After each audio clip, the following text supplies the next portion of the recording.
محترم مصلیان کرام، ہم اس رب کے بندے ہیں جو اپنے بندوں پر بڑا مہربان ہے، جس کے اسماء الحسنہ میں سے ایک اسم الرحمن ہے۔ قرآن میں 48 مرتبہ اللہ نے اسم و صفت الرحمن کا ذکر فرمایا ہے۔ یوں تو یہ دونوں نام یعنی الرحمن اور الرحیم،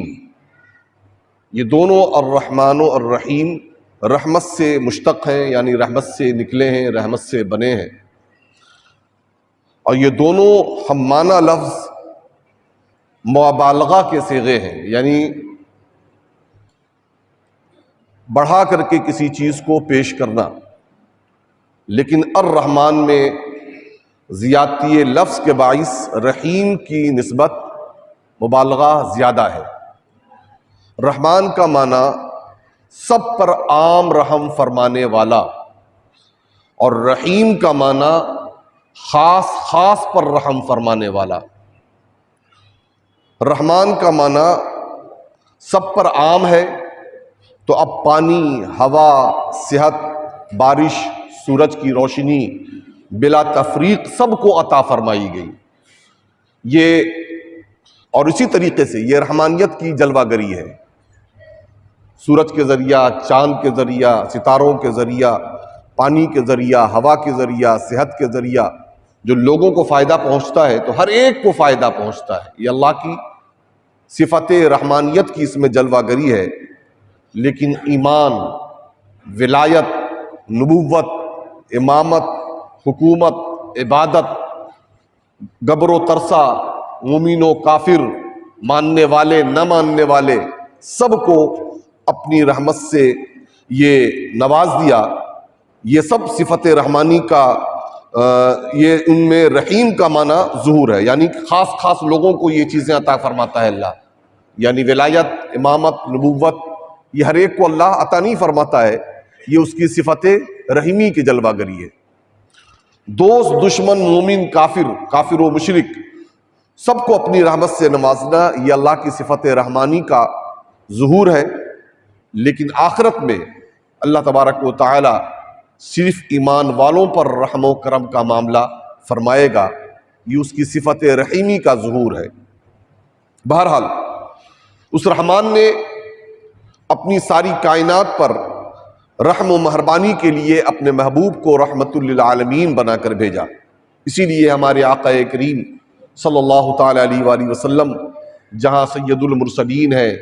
خاتم النبیین ہے، طٰہٰ و یاسین ہے، وہیں رحمت للعالمین ہے۔ رحمت للعالمینی بلکہ حضور علیہ الصلوۃ والتسلیم کی شان رحمت للعالمینی حضور علیہ الصلوۃ والتسلیم کی تمام صفات پر حاوی ہے، اور حضور علیہ الصلوۃ والتسلیم کی شان رحمت للعالمینی کو دیکھ کر اللہ تبارک و تعالیٰ کی شان رحمانی کا اندازہ کیا جا سکتا ہے۔ اللہ کی شان رحمانی کا جلوہ اگر کوئی کھلی آنکھ سے دیکھنا چاہے تو مصطفیٰ جان رحمت صلی اللہ تعالی علیہ وسلم کی شان رحمت للعالمینی کو دیکھ لے۔ اسی لیے حضور علیہ الصلوۃ والتسلیم کو ہم انیس بے کساں کہتے ہیں، چارہ ساز دردمنداں کہتے ہیں۔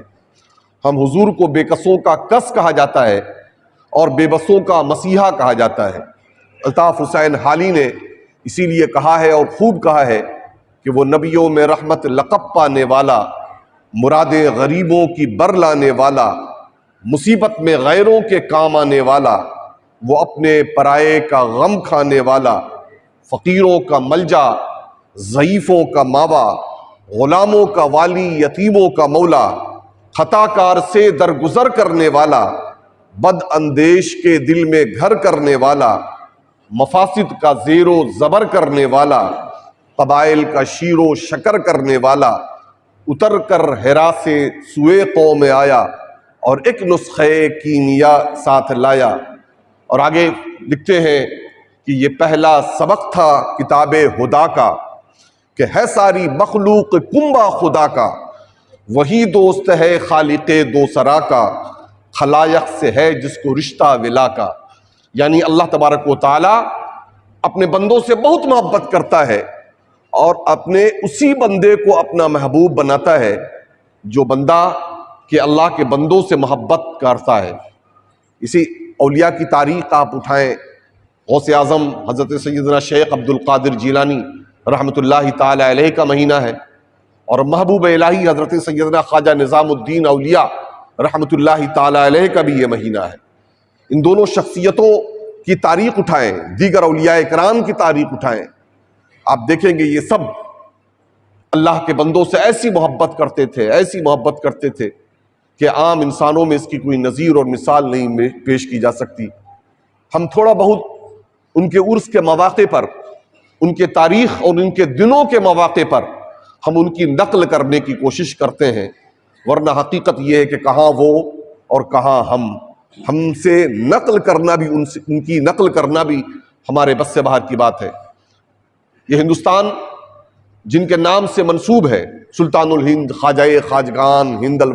ولی خواجہ معین الدین چشتی اجمیری رحمۃ اللہ تعالی علیہ، دنیا انہیں غریب نواز کہتی ہے۔ اس لفظ غریب نواز پر، بندہ نواز پر، غوث اعظم پر لوگوں کو اعتراض ہوتا ہے، لوگ چی بچی ہوتے ہیں کہ یہ غوث اعظم یعنی سب سے بڑا مددگار تو اللہ ہے، غریب نواز تو اللہ ہے، بندہ نواز تو اللہ ہے، تو پھر اللہ کے بندوں کو یہ القاب کیوں دیے جاتے ہیں؟ تو انہیں ہم بہت پیار سے ہمیشہ سمجھاتے رہے ہیں کہ یقیناً اصل غوث اعظم تو اللہ ہی ہے،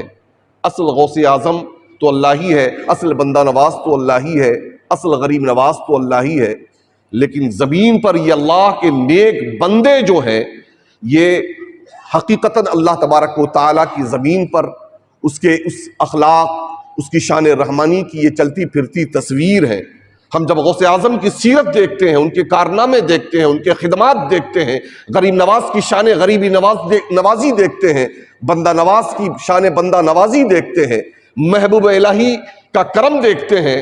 تو میرا دل پکار اٹھتا ہے کہ جب اللہ کے ان بندوں کا یہ حال ہے تو ہمارے رب کا عالم کیا ہوگا، اس کی شان رحمانی کیسی ہوگی، اس کی بخشش و عطا کا معاملہ کیا ہوگا۔ حقیقتاً اللہ تبارک و تعالیٰ کو سمجھنے کے ذرائع ہیں یہ، اور یہ غوث اعظم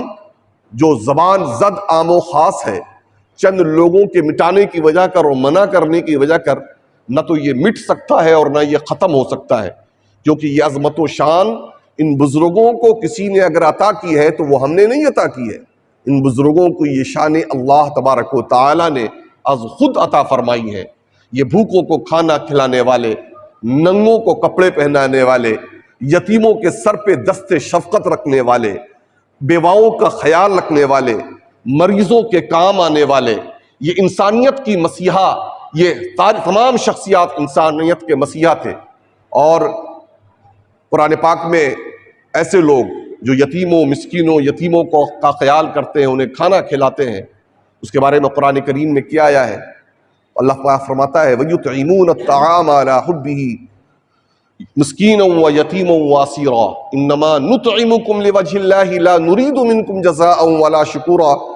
اور اس یعنی اللہ کی محبت میں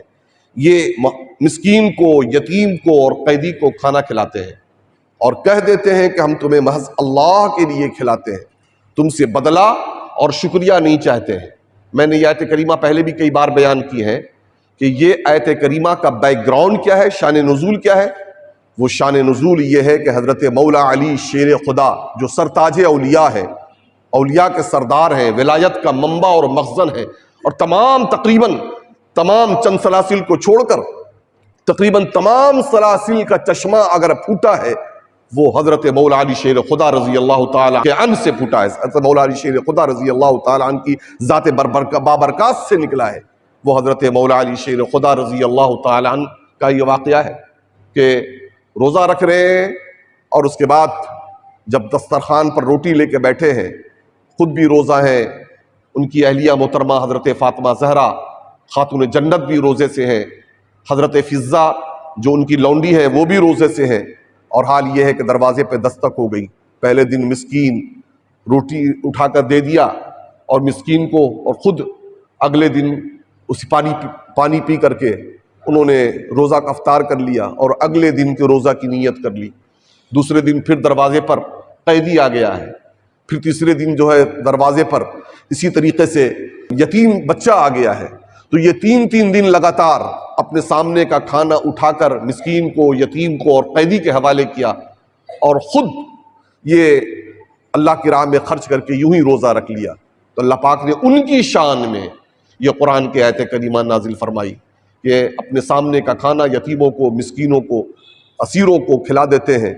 اور یہ کہتے ہیں کہ ہم تم سے کوئی بدلہ نہیں چاہتے، ہم صرف اللہ تبارک و تعالیٰ کو راضی کرنے کے لیے، اللہ کی رضا کے لیے ہم ایسا کر رہے ہیں۔ تو پتہ چلا کہ یہ ہمارے بزرگوں کا یہ طریق رہا ہے، اور اس سے خدمت خلق، خدمت انسانیت کا اور بھوکوں کو کھانا کھلانے کی کیا اہمیت ہے، اس سے اس بات کا اندازہ ہوتا ہے۔ صحیح بخاری میں کتاب الایمان میں حضرت عبداللہ بن عمر رضی اللہ تعالیٰ عنہ سے مروی ہے کہ کسی نے حضور علیہ الصلوۃ والتسلیم سے پوچھا کہ ای الاسلام خیر، کہ یا رسول اللہ کس قسم کا اسلام سب سے اچھا ہے؟ تو حضور علیہ السلام نے فرمایا تطعم الطعام وتقرأ السلام علی من عرفت ومن لم تعرف، کہ کھانا کھلاؤ، سلام کرو جنہیں جانتے ہونے بھی اور جسے نہ جانتے ہونے بھی۔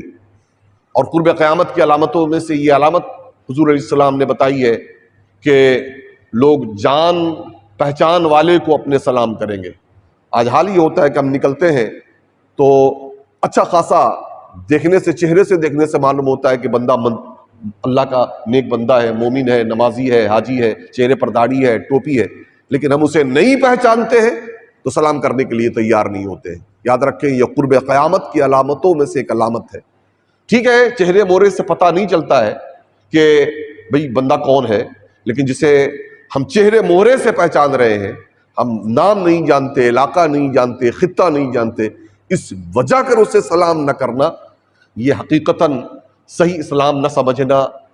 سمجھنے کی بنا پر ہے۔ ورنہ واقعی اگر ہم اسلام کو سمجھتے ہیں اور واقعی اسلام پر عمل پیرا ہونے کے ہم دعوے دار ہیں، تو بھوکوں کو کھانا کھلانا ہمارا شیوا ہونا چاہیے۔ اور یاد رکھیں اس کے لیے ہمیں 11ویں شریف کا انتظار نہیں کرنا چاہیے، چھٹی شریف آئے، 11ویں شریف آئے اور پھر لنگر کا اہتمام ہو تب اپنے دسترخوان پر ہم کسی کو دعوت دیں اور کسی کو بلائیں، بلکہ جب کہیں جو کوئی بھوکا نظر آ جائے بسم اللہ کہہ کے اسے اپنے دسترخوان پر بٹھا لیا کرے۔ اور سلام کا معاملہ بھی اسی طریقے سے کہ پہچانے نہ پہچانے، سب سے بہترین اسلام اللہ کے رسول صلی اللہ تعالیٰ علیہ وسلم نے یہ بتایا ہے کہ اسے ہم سلام کریں، کیونکہ سلام سے محبت پھیلتی ہے، بھائی چارگی قائم ہوتی ہے، نفرتیں ختم ہوتی ہیں، دل کا میل ختم ہوتا ہے۔ اللہ تبارک و تعالیٰ ہمیں اس پر بھی عمل کی توفیق عطا فرمائے۔ حضرت عبداللہ ابن عمر رضی اللہ تعالیٰ عنہ سے روایت ہے کہ جس سے خدمت خلق کا تصور نکھر کر سامنے آتا ہے کہ رحمت عالم صلی اللہ تعالیٰ علیہ وآلہ وسلم فرماتے ہیں کہ اللہ تعالیٰ اپنے بندوں میں سے اس کے ساتھ زیادہ محبت فرماتا ہے جو لوگوں کے لیے زیادہ نفع رساں ہوتا ہے، زیادہ فائدہ پہنچانے والا ہوتا ہے۔ جس قدر خدمت خلق کی نفع رسانی میں اضافہ ہوگا اس کے لیے اللہ تعالیٰ کی محبت میں اضافہ ہوتا چلا جائے گا۔ جو اللہ کے بندوں کی جتنی زیادہ خدمت کرے گا اللہ تبارک و تعالیٰ کا اتنا ہی محبوب بنتا چلا جائے گا۔ یاد رکھیں مخدوم سے ہم محبت کرتے ہیں، مخدوموں سے محبت کرتے ہیں نا۔ مخدوم کا جب نام آتا ہے تو دو مخدوم ہمارے ذہن میں آتے ہیں، ایک ہمارے مخدوم حضرت مخدوم شرف الدین یحییٰ منیری رحمۃ اللہ تعالیٰ علیہ بہار شریف میں ہے، اور دوسرے مخدوم جو یو پی کے سرزمین پر ہیں کچھوچا شریف میں حضرت مخدوم اشرف جہانگیر سمنانی رحمۃ اللہ تعالیٰ علیہ۔ آپ دوسروں کی نہ صحیح ان دو مخدوموں ہی کی تاریخ اٹھا لیں تو آپ دیکھیں گے کہ کس طریقے سے انہوں نے خدمت میں اپنی زندگی گزاری ہے۔ تو جب خدمت جو کرتا ہے وہی بندہ مخدوم بنتا ہے۔ اسی لیے کیا خوب کہنے والے نے کہا ہے کہ ہر کے خدمت کرد او مخدوم شد اور ہر کے خود را دید او محروم شد، کہ جو کہ ہر بندے کی، اللہ کے بندوں کی خدمت کرتا ہے وہی مخدوم بنتا ہے، اور جو خود کو دیکھنے میں رہ جاتا ہے میں وہ یہ ہوں اور میں وہ ہوں، میں کسی کو پانی کیسے پلا سکتا ہوں، میں کسی کے کام کیسے کر سکتا ہوں، میں کسی کی ضرورت کیسے پوری کر سکتا ہوں، یہ کام تو میری شان کے خلاف ہے، تو وہ پھر محروم رہ جاتا ہے، اسے کچھ نہیں ملنے والا ہوتا ہے۔ ان اللہ والوں نے غوث اعظم سے لے کر آج تک اور غوث اعظم سے لے کر اوپر تک صحابہ کرام کی زندگیوں کو بھی دیکھیں، اہل بیت اطہار کی زندگیوں کو بھی دیکھیں، خدمت خلق میں ان کی زندگیاں گزری ہیں۔ اسی لیے حضرت شیخ سعدی شیرازی رحمۃ اللہ تعالی علیہ نے بھی تصوف اور ولایت کے حوالے سے بڑی اچھی بات کہی ہے۔ فرماتے ہیں کہ بتسبیح سجادہ دلق نیس تصوف بجز خدمت خلق نیست، یعنی کسی تسبیح ہاتھ میں لے لینا اور سجادہ بن جانا اور گودڑی پہن لینا اور مسند نشی ہو جانا یہ تصوف نہیں ہے۔ تصوف حقیقتاً خدمت خلق کے علاوہ کچھ اور نہیں ہے، لوگوں کی خدمت کرنا حقیقتاً یہی تصوف ہے، اور صوفیاء کرام نے اسی طریقے کو اپنایا۔ خدمت خلق کے حوالے سے قطب ربانی غوث سمدانی حضرت شیخ عبد القادر جیلانی رحمہ اللہ کی تعلیمات، اور عملی طور پر یتیموں آشفتہ حالوں سے اللہ کی رضا و خوشنودی کے لیے محبت نے خدمت خلق کے متعدد جہتیں متعارف کروائی ہیں۔ آپ نے یتیموں، مسکینوں اور غم کے ماروں کو یوں اپنی شفقت اور لطف و کرم سے نوازا کہ ان پسے ہوئے لوگوں کی بے نور زندگیوں میں امید اور امنگ کے خوبصورت رنگ جھلکنے لگے۔ اس سلسلے میں سیدنا غوث اعظم رضی اللہ تعالیٰ عنہ کے فرمودات اپنے ظاہر و باطن کو منور کرنے کا سامان کرتے ہیں۔ آئیے کچھ فرمودات غوث اعظم کے میں آپ کو سناؤں۔ سخاوت کے حوالے سے فرماتے ہیں، سخاوت کس طرح انسان کے گناہ کو ختم کرنے کا سبب بنتی ہے۔ اس سلسلے میں آپ فرماتے ہیں کہ ایک مرتبہ حضرت عیسیٰ علیہ السلام کے سامنے ابلیس ظاہر ہوا۔ آپ نے اس سے فرمایا کہ تجھے مخلوق میں سب سے زیادہ کون شخص پسند ہے؟ تو اس نے کہا کہ بخیل مومن مجھے سب سے زیادہ پسند ہے۔ بہت غور سے سنیں، اللہ نے جنہیں مال دیا ہے اور مال پر پنجہ گاڑ کر بیٹھے رہتے ہیں، ان کے بارے میں ابلیس کیا کہتا ہے؟ کہتا مجھے بخیل مومن سب سے زیادہ پسند ہے۔ یہ غوث اعظم لکھ رہے ہیں، یاد رکھیں، یہ کوئی قصہ کہانی کی کتاب میں نہیں ہے، غوث اعظم نے لکھا ہے کہ بخیل مومن کو ابلیس سب سے زیادہ پسند کرتا ہے۔ آپ نے فرمایا اور سب سے زیادہ ناپسند کون ہے؟ اس نے کہا فاسق سخی، یعنی بندہ نماز تو نہیں پڑھتا، روزے تو میں کمیاں تو ہیں اور دوسری چیزوں میں عبادتوں میں کمیاں ہیں، فاسق و فاجر ہے، لیکن حال یہ ہے کہ وہ سخی ہے، وہ خرچ کرتا ہے، وہ اللہ کے بندوں پر خرچ کرتا ہے، اللہ کے بندوں کو دیتا رہتا ہے۔ فرمایا کہ میں جو ہوں اس شخص کو سب سے زیادہ میں ناپسند کرتا ہوں۔ تو اس نے کہا کہ میں بخیل مومن سے یہ توقع، وجہ کیوں ہے؟ وجہ یہ ہے کہ کہا کہ میں بخیل مومن سے یہ توقع رکھتا ہوں کہ اس کا بخل اسے معصیت میں مبتلا کر دے گا، ہے نا؟ بخیل جو ہے اس کی بخالت اس کے معصیت میں، گناہوں میں مبتلا کر دے گی، جبکہ فاسق سخی کے بارے میں مجھے خوف آتا ہے کہ کہیں اس کی سخاوت اس کے گناہوں کو مٹا نہ دے، اللہ سچی توبہ کی توفیق عطا نہ فرما دے۔ اللہ اکبر، اللہ اکبر۔ تو یہ غوث اعظم رضی اللہ تعالی عنہ کا فرمان ہے کہ کس طریقے سے بخل کی بنیاد پر ہو سکتا ہے کہ بندہ معصیت کے دلدل میں ڈوب جائے تمام نیکیوں کے باوجود، اور اگر سخی ہے گناہوں کے دلدل میں ڈوبا ہوا ہے، ہو سکتا ہے کہ اس کی سخاوت اس کے گناہوں سے نکال کر اسے سچی توبہ کی توفیق عطا فرما دے۔ یہ بخالت کا اور سخاوت کا یہ فرق ہے جو غوث اعظم رضی اللہ تعالیٰ عنہ کے ذریعہ تک پہنچا ہے۔ فرماتے ہیں مال کی نعمت ملنے پر شکر کا طریقہ بتاتے ہوئے غوث اعظم رضی اللہ تعالیٰ عنہ فرماتے ہیں کہ مال کی نعمت کا شکر یہ ہے کہ نعمت پانے والا منعم حقیقی کی نعمتوں کا اعتراف کرتے ہوئے ہر حال میں اللہ تعالیٰ کے احسان کو یاد رکھے، اس نعمت پر صرف اپنا حق نہ سمجھے، نہ اپنی حد سے آگے بڑھے، مال و دولت کے حوالے سے اپنے رب کے احکام کی پابندی کرے،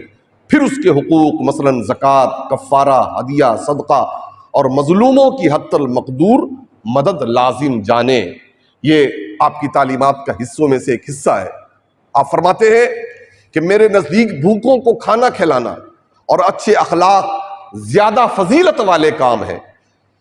پھر فرمایا کہ میرے ہاتھ میں مال نہیں ٹھہرتا، اگر صبح کو میرے پاس 1000 دینار آئے تو شام تک میں 1 دینار بھی میرے پاس نہیں بچتا، میں ضرورت مندوں میں، محتاجوں میں، غریبوں میں اس کو میں تقسیم کر دیا کرتا ہوں۔ اور یاد رکھیں اللہ تبارک و تعالی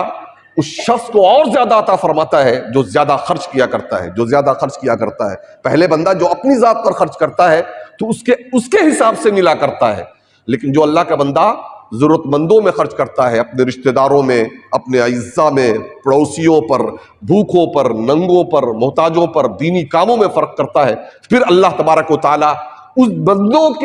کا حصہ بھی اس بندے کے ہاتھ میں دیتا ہے کہ کیونکہ اس کا خرچ بڑا ہے تو اس کے ہاتھ کو بھی میں رزق میں بھی زیادہ پہنچنا ہے، اس کا مال بھی اسی حساب سے آنا ہے۔ تو یاد رکھیں، یہ نہ سمجھیں کہ آپ اگر خرچ کریں گے تو مال میں کمی ہو جائے گی، بلکہ مال ایسی چیز ہے کہ علم کی طرح، کہ علم بندہ جتنا خرچ کرتا ہے مال علم میں اضافہ ہوتا چلا جاتا ہے، اسی طریقے سے مال بھی اگر اچھے کام میں بندہ خرچ کرتا ہے تو اس مال میں بھی اضافہ ہوتا چلا جاتا ہے۔ سیدنا غوث اعظم کو غوث اعظم کیوں کہتے ہیں؟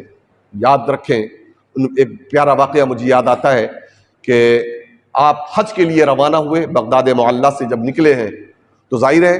اس زمانے میں آپ کا شہرہ ہو چکا تھا، جس علاقے سے اور جس خطے سے پہنچتے تھے لوگ سراپا استقبال ہوا کرتے تھے۔ تو ایک بستی میں پہنچے تو بڑے زبردست انداز میں لوگوں نے خیر مقدم کیا، آپ نے دائیں بائیں دیکھا، بڑے بڑے عمرہ اور رؤسا تھے۔ آپ نے لوگوں میں سے کسی سے پوچھا کہ ذرا بتاؤ تو صحیح کہ اس بستی میں سب سے غریب اور فقیر آدمی کون سا ہے؟ بتانے والوں نے ایک گھر کی نشاندہی کی کہ بستی کے کنارے پر ایک بوڑھا شخص رہتا ہے اپنی بیٹی کے ساتھ، جو اس بستی کا سب سے زیادہ غریب ترین مسکین شخص ہے۔ سیدنا غوث اعظم رضی اللہ تعالی عنہ چلتے ہوئے اس گھر کے دروازے پر پہنچے، دستک دی، وہ بوڑھا نکل کر کے آیا، اور جب اسے معلوم ہوا کہ یہ سیدنا شیخ عبد القادر جیلانی ہے تو وہ بچ گیا، کہا میرا تو نصیبہ جاگ گیا، مقدر بیدار ہو گیا کہ آپ میرے گھر مہمان بننے کے لیے آئے اور مجھ فقیر کو کہ ضیافت کے لیے آپ نے چنا ہے۔ حضور میرے پاس کچھ بھی نہیں ہے، لیکن جو کچھ میرے پاس آ سکے گا میں اس میں سے آپ کو پیش کروں گا۔ سیدنا غوث اعظم نے فرمایا ہاں اگر صدقہ بھی تیرے پاس آئے تو یقیناً وہ میرے لیے ہدیہ ہوگا۔ یاد رکھیں اگر کوئی غریب مسکین جسے صدقے کا اور زکوٰۃ کا مال بھی اس کے پاس آتا ہے اور وہ اگر آپ کو دعوت دیتا ہے تو یہ سمجھ کر اس کی دعوت کو نکار نہ دے کہ یہ تو زکوٰۃ کے ذریعہ، صدقات کے ذریعہ یہ تو کھاتا پیتا ہے، وہ اسی میں سے ہمیں بھی کھلائے گا۔ یاد رکھیں اس کے لیے تو زکوٰۃ ہے، صدقہ ہے، لیکن وہ جو آپ کو کھلائے گا اس مال میں سے تو آپ کے لیے وہ زکوٰۃ اور صدقہ نہیں ہوگا، بلکہ وہ جو ہے وہ آپ کے لیے ہدیہ ہو جائے گا۔ اللہ کے رسول صلی اللہ علیہ وسلم کا فرمان ہے، ایک غریب بوڑھیا کی دلجوئی کرتے ہوئے حضور پہنچے، کہنے لگے گوشت پکا رہی تھی، کہنے لگی کیا پکا رہی بوڑھی تو؟ کہنے لگی کہ یا رسول اللہ میں گوشت پکا رہی ہوں۔ کہا میرا حصہ نہیں ہے؟ حضور علیہ الصلوۃ والتسلیم جو رحمت للعالمین ہے مسکرا کر کہا کیا اس میں میرا حصہ نہیں ہے؟ اس نے کہا یا رسول اللہ سب کچھ آپ کا ہے، لیکن یہ صدقے کا گوشت ہے، بھلا میں صدقے کا گوشت آپ کو کیسے کھلا سکتی ہوں؟ اللہ کے رسول صلی اللہ تعالی علیہ وسلم نے فرمایا لک صدقۃ ولنا ہدیۃ، کہ تیرے لیے یہ صدقہ ہے لیکن تو جب مجھے کھلائے گی تو وہ ہمارے لیے ہدیہ ہو جائے گا۔ وہ مسکرا اٹھی، اس کا دل کھل اٹھا اور حضور علیہ الصلوۃ والتسلیم نے اس کی مہمانی قبول فرمائی۔ تو یاد رکھیں یہ بزرگوں کا، یہ حضور علیہ الصلوۃ والتسلیم کا یہ طریق سیدنا غوث اعظم نے اختیار فرمایا تیرے لیے وہ صدقہ ہوگا لیکن میرے لیے تو ہدیہ ہوگا، اور پھر اس کے مہمان بنے ہیں۔ ظاہر ہے پیرانے پیر دستگیر ہیں، اور جو ہے نذرانہ لینے کا دستور کوئی آج سے نہیں شروع ہوا ہے، یہ تو آقا کریم صلی اللہ تعالی علیہ وسلم کے زمانے سے صحابہ آتے تھے، نذرانے پیش کرتے تھے، حضور قبول کرتے تھے، اور اس کے بعد جو ضرورت مند ہوتے تھے ان ضرورت مندوں کو حضور دیا کرتے تھے، اور یہی طریقہ رہا۔ چنانچہ غوث اعظم جب آئے ہیں تو اب جو عمرہ جو تھے وہ آپ کی بارگاہ میں آتے، اور آنے کے بعد جو ہے وہ نذرانے پیش کرتے، کوئی اونٹوں کا نذرانہ پیش کر رہا ہے، کوئی بکریوں کا نذرانہ پیش کر رہا ہے، کوئی دینار و درہم کا نذرانہ پیش کر رہا ہے۔ سرکار غوث اعظم قبول کرتے چلے جا رہے ہیں، تقریباً ہفتہ دن 10 دن رہے ہیں، اور جب پھر یہاں سے منزل جب آگے بڑھے ہیں تو آپ نے اس بوڑھے کو بلایا ہے، اور بوڑھے کو بلانے کے بعد وہ سارا ہدیہ، وہ سارا نذرانہ جو لوگوں نے آپ کو دیا تھا وہ آپ نے اس غریب بوڑھے کے حوالے کر دیا ہے کہ یہ میں تجھے پیش کرتا ہوں، میری طرف سے یہ نذرانہ تو قبول کر، اور آپ آگے روانہ ہو گئے۔ راوی کہتا ہے کہ 1 سال کے بعد جب اس بستی سے میرا گزر ہوا، ہم نے پوچھا کہ بتاؤ تو صحیح کہ اس بستی میں سب سے زیادہ امیر شخص کون ہے؟ کہا الحمدللہ سب سے زیادہ امیر شخص وہ ہے جو 1 سال پہلے سب سے زیادہ غریب شخص تھا۔ غوث اعظم اس کے مہمان بنائے اور اسے اتنا نوازا کہ آج سب سے زیادہ زکوٰۃ دینے والا وہ ہے، سب سے زیادہ غریبوں محتاجوں کا خیال رکھنے والا وہ ہے، اور بستی کا سب سے زیادہ امیر ترین شخص وہ ہے۔ تو یہ ہے بندہ نوازی، یہ ہے غوث العظم کی دستگیری، یہ ہے غریب نوازی، یہ ہے کرم فرمائی، یہ ہے حضور علیہ الصلوۃ والتسلیم کی شان رحمت للعالمین کی جلوہ گری یا اللہ تبارک و تعالی کی شان رحمانی کا جلوہ ہے جو ان بزرگوں کے اندر نظر آتا ہے۔ عزیزان محترم، اللہ نے بھی اگر ہمیں موقع دیا ہے تو ہم بھی اللہ تبارک و تعالیٰ کے بندوں کے اوپر خرچ کریں، اور اس کے لیے صرف 11ویں کا انتظار نہ کیا کریں، بلکہ جب بھی یہ کوئی بندہ نظر آ جائے، ضرورت مند نظر آ جائے، تو اس کے بہانے اس کا خیال کیا کریں، اس کی بھوک پیاس کو اور ضرورتوں کو پوری کرنے کی کوشش کیا کریں۔ لیکن چونکہ یہ خاص مہینہ ہے، چلو اس مہینے میں ایک خاص ماحول جب بنتا ہے تو جذبہ لوگوں کے اندر پیدا ہو جاتا ہے۔ لنگروں کا اہتمام بہت سارے لوگوں نے اب تک کیا ہوگا اور کرنے والے بھی ہوں گے، تحریک پیغام اسلام کی طرف سے بھی لنگر کا اہتمام ہوتا ہے، لیکن ہماری کوشش ہوتی ہے کہ لنگر بنوا کر ہم جہاں تک ہو سکے ہم ضرورت مندوں تک پہنچانے کی کوشش کریں۔ تو کبھی پیکٹ بنا کر، کبھی اور دوسرے طریقوں سے بھی یہ لنگر کا اہتمام ہوتا ہے۔